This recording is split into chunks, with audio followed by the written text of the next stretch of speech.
Hello students, I am Ravi Kumar from KV CRPF Mokama घाट। आज हम लोग पॉलिटिकल साइंस का फर्स्ट चैप्टर जो न्यू चैप्टर है what is democracy, Y democracy यानी लोकतंत्र क्या है और लोकतंत्र क्यों, इसके बारे में हम लोग जानेंगे। तो सबसे पहला व्हाट इज डेमोक्रेसी, लोकतंत्र क्या है।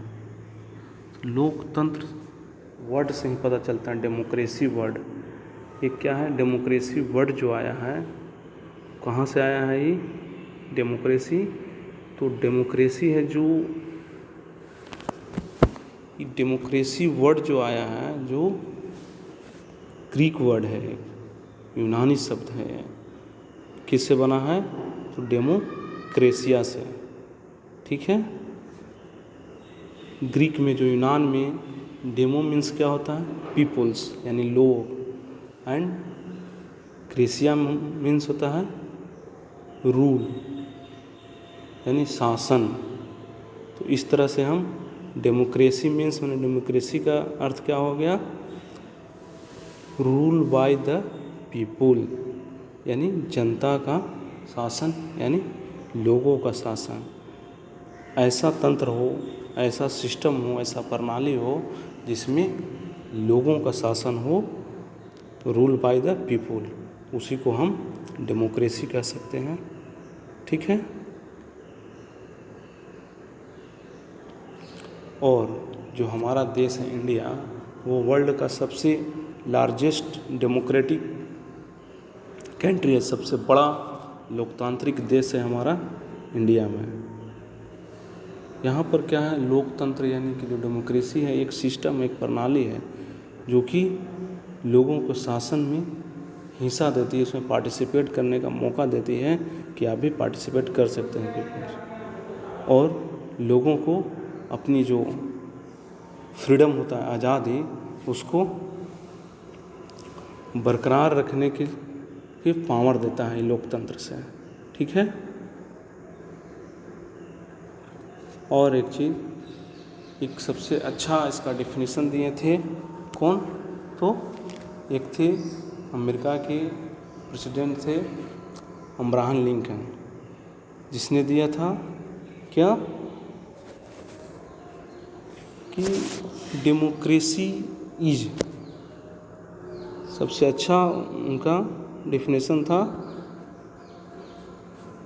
Democracy is government of the people bye the people and for the people. यानी कि जो डेमोक्रेसी है, जो लोकतंत्र है, जो लोगों के लिए है, लोगों की है और लोगों के द्वारा चलने वाला शासन व्यवस्था ही लोकतंत्र है, ठीक है। ये डेफिनेशन दिए थे अमेरिका के प्रेसिडेंट थे, राष्ट्रपति अब्राहम लिंकन ने दिया था, ठीक है।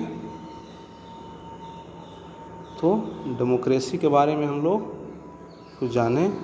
और एक चीज़ था कि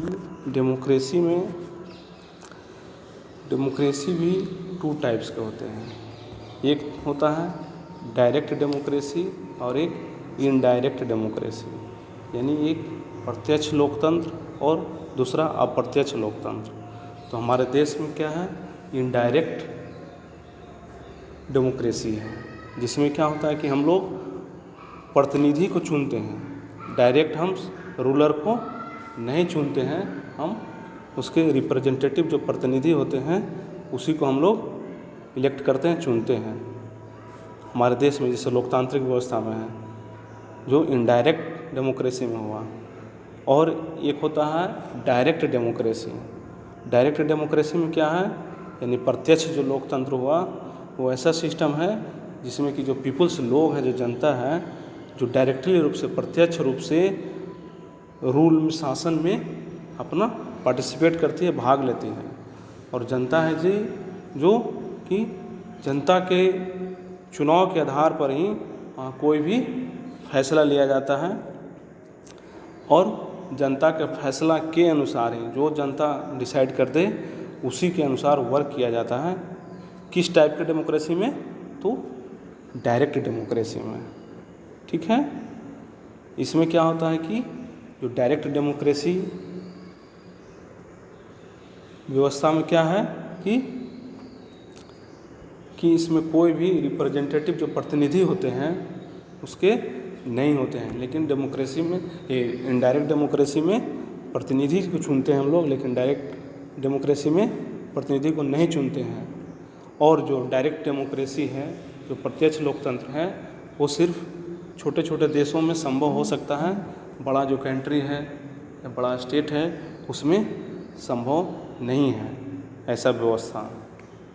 ठीक है, अभी है डायरेक्ट डेमोक्रेसी है कहाँ पर, तो एकमात्र देश है स्विट्ज़रलैंड, वहाँ पर अभी भी डायरेक्ट डेमोक्रेसी स्थापित है। ठीक है, हम लोग डेमोक्रेसी के पार्ट जान गए 2 टाइप्स के, और भी एक है इसमें और हम लोग जानेंगे 2 टाइप्स क्या है कि different form of government. Democratic जरूर है लेकिन उसका फॉर्म है जो डिफरेंट टाइप के हैं, गवर्नमेंट चलाने का, शासन करने का, सरकार का, उसमें भी 2 टाइप्स के हैं। एक है डेमोक्रेटिक गवर्नमेंट यानी लोकतांत्रिक सरकार जो चलाता है, ठीक है, और दूसरा है इसमें एक हम लोग जाने डेमोक्रेटिक गवर्नमेंट जो लोकतांत्रिक सरकार है, और सेकंड नंबर में है नॉन डेमोक्रेटिक गवर्नमेंट जो अलोकतांत्रिक या गैर लोकतांत्रिक सरकार है। तो लोकतांत्रिक सरकार में भी डिफरेंट टाइप के हैं, कुछ तो यह कहीं कि दिखावा के लिए है कि हम वहाँ पर डेमोक्रेसी लाए हैं, लेकिन पूर्ण रूप से डेमोक्रेसी नहीं है। ठीक है, से एग्जाम्पल के तौर पर आप लोग जानिएगा, जैसे चाइना में क्या है, सिर्फ एक ही पार्टी को खड़ा होना होता है वहाँ, और कोई भी पार्टी वहाँ पार्टिसिपेट नहीं कर सकते इलेक्शन में। उसी तरह अमेरिका में भी 2 पार्टी है, सिर्फ एक वहाँ 2 पार्टी ही सिर्फ इलेक्शन में खड़ा हो सकती है, रिपब्लिकन पार्टी है एक, और एक है डेमोक्रेटिक पार्टी।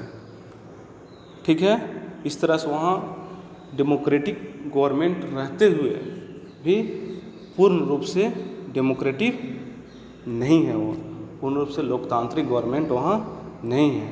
लेकिन ये हमारे देश में, जो इंडिया में देखिएगा कि 100 से भी अधिक उम्मीदवार खड़ा हो सकते हैं, 100 से अधिक पार्टी है, यहाँ बहुत सारे पार्टी हैं, और अपना पार्टी खड़ा हो सकता है, इलेक्शन में लड़ सकता है और जीत भी सकते हैं, उन्हें पार्टिसिपेट कर सकते हैं। तो यहाँ पर क्या है, फुली रूप से, पूर्ण रूप से यहाँ पर डेमोक्रेटिक गवर्नमेंट है इंडिया में। ठीक है, नॉन डेमोक्रेटिक गवर्नमेंट जहाँ पर कि लोकतांत्रिक सरकार नहीं है, यानी पहले डेफिनेशन में बताए थे कि जहाँ पर कि जनता खुद शासन में भाग लेती है और जनता चुनती है प्रतिनिधि को। लेकिन नॉन डेमोक्रेटिक गवर्नमेंट में क्या है, उसमें पीपुल्स पार्टिसिपेट नहीं करते हैं। ठीक है, आगे इसी में हम लोग जानेंगे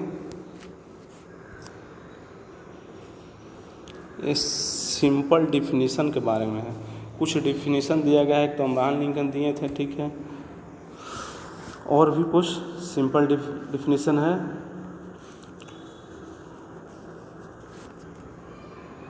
तो सबके लिए एक फैक्टर है जो one simple factor common to all democracies is the government is choose by the people, यानी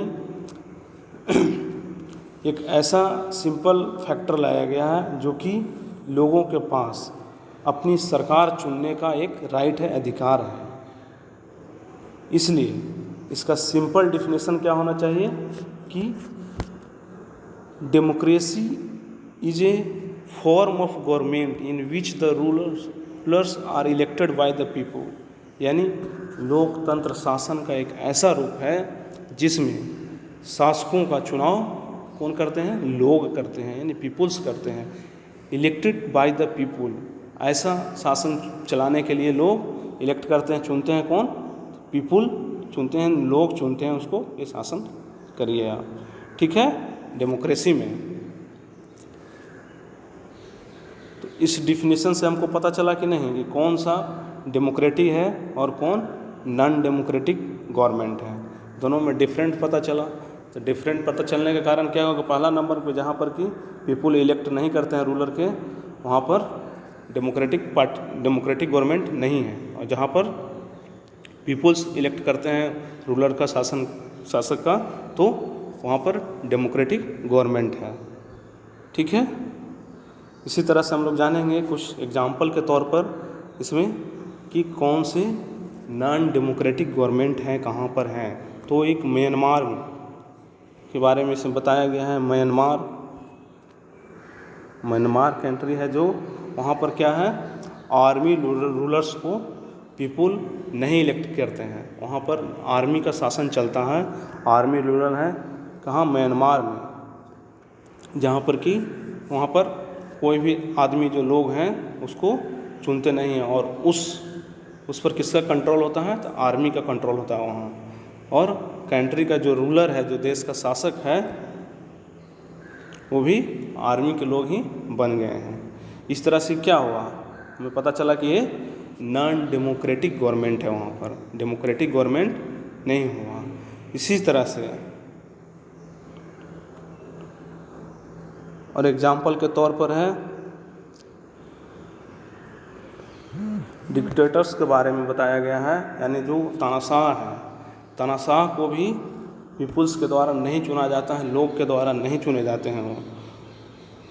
और इसी तरह जो किंग्स हुए, जैसे एग्जाम्पल के तौर पर बताया गया है जो राजशाही जो शासन चलता है, जैसे सऊदी अरब का रूलर के बारे में बताया गया है। सऊदी अरब में जहाँ रूल है वहाँ होता है, वो भी नॉन डेमोक्रेटिक है, पूर्ण रूप से वहाँ गैर लोकतांत्रिक सरकार है, वहाँ लोकतांत्रिक सरकार नहीं है।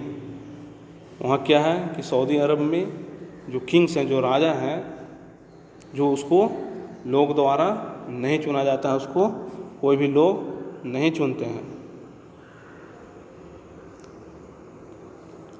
और वहाँ किस तरह से इलेक्ट किया जाता है, तो वहाँ पर सभी को क्या होता है कि जो रॉयल फैमिली होता है, राजशाही जो परिवार,